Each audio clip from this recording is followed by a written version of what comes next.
Hi friends, Jackie Bolhuis from Klompen Stampers. I have a fun fold card to share with you today. Now I know you guys love quick and easy fun folds. As a matter of fact, my September online class is 6 different quick and easy fun folds. So today, this is really kind of a 7th one. I am sharing this one with you today on the video. I'll also have all the dimensions for all the parts and pieces because there's quite a few, even though it's quick and easy. I'll have all of those listed over in the blog post. So make sure you just check the description of the video. It'll send you over to the blog, and there you'll get a list of all the supplies I've used plus all of the measurements because there's, like I said, there's quite a few parts and pieces here. But it's a simple fun fold, you know, and anytime you do a fun fold, it just adds some dimension to the card as opposed to just a piece of cardstock folded in half. So they're fun to make, they're fun to send, they're fun to receive. So we're using this brand new stamp set called Harvest Hellos and the Apple Builder Punch. I think that's what it's called. I don't even know all the names of all these brand new products that are now available. But I thought September, fall, back to school, and here in Michigan, the apples are the best. We have amazing apple orchards in Michigan. As a matter of fact, my kids are scattered all over the United States, and every year I have to send them a box of Michigan apples because they just say nothing compares. So that's not why we're here. Here you guys got me going on a rant, talking about Michigan apples. Let's stamp, and I want to show you the fun fold that I have using this cute set. So let's turn the camera down and get started. Okay guys, it's the holiday catalog and you can now order from it. The stamp set I'm using is right here on page 49. Like I said, it's called Harvest Hellos, and I was right. Apple Builder Punch is what it's called.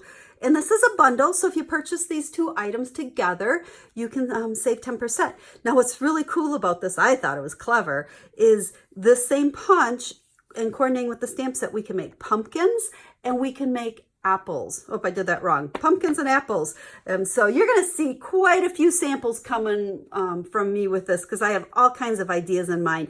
But today I wanted to use it to show you a fun fold. And we're going to do kind of a back to school card for a teacher is kind of what I thought of when I was making this one. So I have all my parts and pieces cut, and like I said, there's quite a few parts and pieces, but never fear, over on the blog I'll have all of the measurements. But let's do our stamping first. So Poppy Parade, just a piece of scrap here, and we are going to emboss on here the words A+ or to an A+ teacher. Now when you emboss, remember you always want to use this embossing buddy and kind of rub it across that cardstock so that, I'm going to go up a little higher, that helps that embossing powders not stick in those places you don't want it. And then ink your stamp up good. And we're going to go kind of in the middle here, and you'll see why in a second. Give it some good pressure, let that ink transfer. And then, that was Versamark, I don't know if I told you that. And then my embossing powder, I like to just leave in an old sandwich container. Scoop it on there and then tap off the extra. I can see a little extra there. You can brush that off. And then we're going to grab our heat tool. And we're just going to take the heat tool and move it around on here. You don't want to hold it in one place because you can scorch your paper. And then once it gets heated up, it takes just kind of a second here, you will see, and I don't know if you can see there, the A is starting to get shiny. Just move this around till everything is nice and shiny. That means it's melted. And once it's melted, take that heat off of it because you can overheat it and then it doesn't look as nice. Next, we're going to take the apple stamp and we'll take our Memento Black. And this one does have the opening in the center, which is perfect for what I want to do, because we're going to stamp this and we just want that to an A+ teacher to be in about the middle of our apple. So there we go. And then we're going to take our Apple Builder Punch, and I hope I'm not up too high. I am. Sometimes I get up too high, but not a big deal. We are, like I said, this is just scrap paper. So we're going to just trim some of that off so we can get this in where we need it and slide it in there, line it up. I think with these big punches, especially the builder punches where you've got a lot to punch through, they really work the easiest upside down like this, but then just lay it on your table and press with your hand. If you try to pick it up and squeeze, sometimes they're a little difficult because there's a lot of punching surface there, we'll call it. So we have our apple. Then let's go ahead and do a leaf. Now before I stamp, let's look at this punch. Hopefully you don't have too much of a glare on there. There, I think that looks better. we have our leaf and we have our stem. Now with all these little pieces, you need to be a little conscious where on your scrap paper you're stamping to be able to punch. So what I do is I turn this upside down and I think, okay, if I was to put my paper in there, my leaf is up here. So I can go ahead, if I stamp leaves along this edge, they'll be easy for me to punch out, okay? We wouldn't want to stamp it going this direction because I couldn't get in there to punch it. But if I stamp it this way, now I can slide my punch in there real easily. And again, we're going to do this one upside down. Let's see, just line it up. See, I don't want to get my head in the way of the camera here. Usually I'm like straight on top of it and then punch. And there is our leaf. And then we'll do the same thing. That was Granny Apple Green. Have to use that with the apples. We'll do the same thing with our stem. And once again, I look at the back here and I think, okay, big part of the stem is over here on the right when I slide this in here. So I want to take my stamp with the big part. Same thing. Oh, I didn't stamp that very good. Let's try that one again. There we go. Over to the right. And then we can just slide this into the stem part of the punch. And we'll line that up. And we got lots. There we go. And there is our stem. So we have a stem, a leaf, an apple. We're going to go ahead and adhere these together. I like to just use a little dab of liquid adhesive down here on the bottom. Haven't used this one in a while. Let's get that started. There. Oh, there we go. And we will stick that in our apple like so. Let's see. I like this adhesive because you can slide around. We're going to pull it out a little bit there. And then the same thing with our leaf. We're just going to put a little dab down here. And then we can stick our leaf like so. Okay, there is our apple. We'll set that aside. Now let's go ahead and put our card together. So I have a 1/4 sheet of Whisper White, 4 1/4, 5 1/2. And, you know, again, just a reminder, I'll have all of these measurements on the blog. So piece of the Poppy Parade Red Designer Series paper. We're going to use the diamond piece on this one, and we're going to just adhere that down. Let's see, I think we're about 3 1/2 by 5 1/2 on this one. Then I have a piece of Whisper White. I've already folded this in half, but it's 3 by 11. So it's just a narrow card essentially. And I am going to go ahead and adhere this. And I know we're just layering a bunch of pieces. So we're going to adhere that right on top like so. Make sure we get it somewhat straight. So this is how our card is going to open. That adhesive stuck down good there.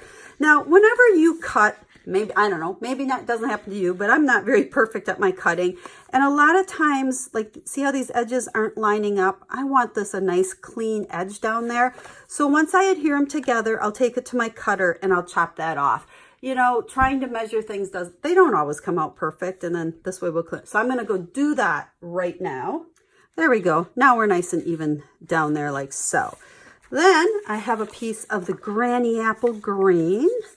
And this would be 3 by 5 1/2 as well, because this is going to cover the whole front of our little narrow card. So we'll stick that one on like so. We'll just rub that on there. You know, again, you guys always see me use this liquid adhesive. It is my favorite. Just make sure you don't use too much, okay? But it holds wonderfully. So here is our card base.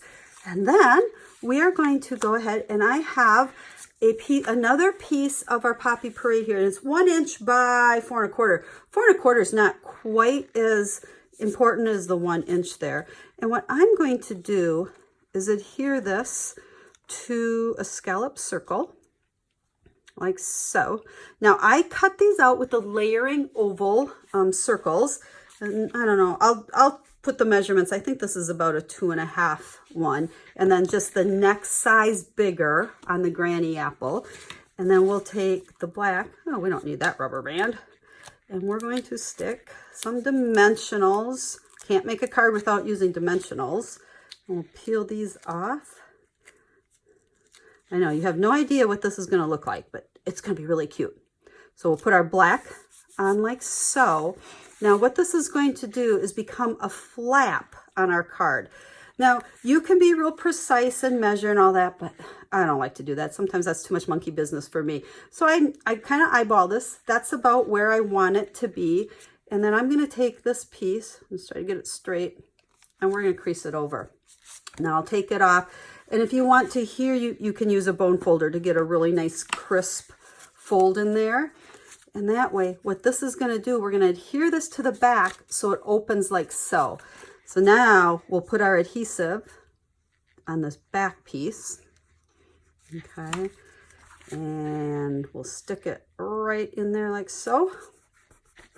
Press it down good. Make sure that's adhered on there really good. You can see how it comes across the back like so.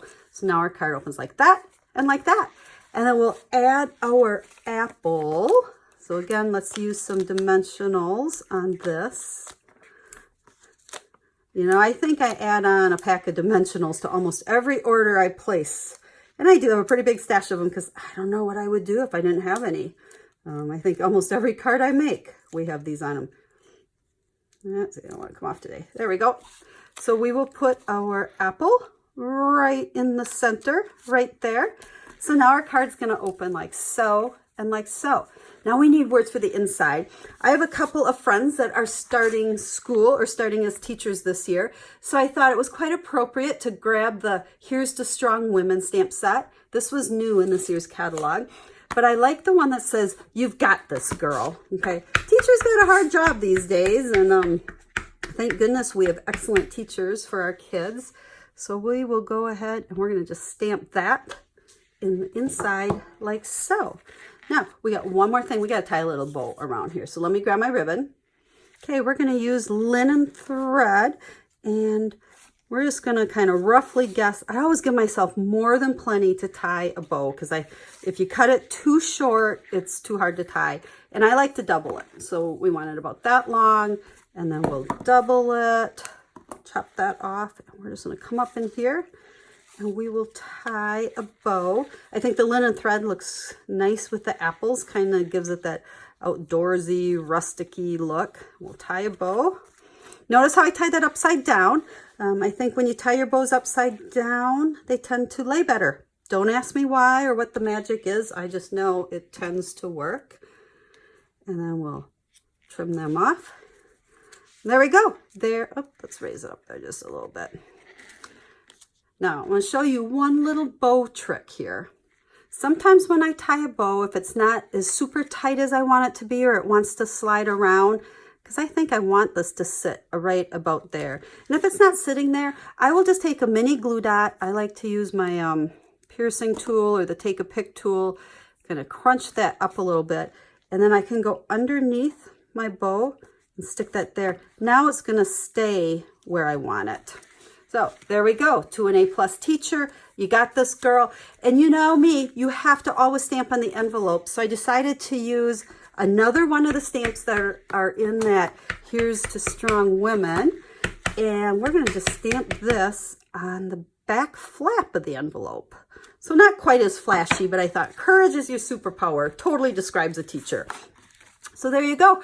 There is a fun fold. Now remember, if you like quick and easy fun folds, make sure you check out this month's online stamping class because I have 6 different fun folds for you that I have all the instructions, dimensions, a video going through them step by step, plus 6 other tutorials all using the Dino Days. Dino Days stamp set doesn't necessarily float your boat, I guess.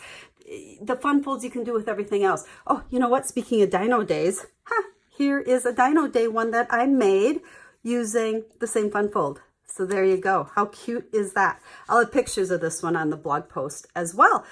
Any questions? Get a hold of me. You know how to get a hold of me. Leave me a comment on the video. Leave me a comment on the blog. Email me. I'm here to help you with all your stamping needs. Hope you like this fun fold. Hope you like simple stamping.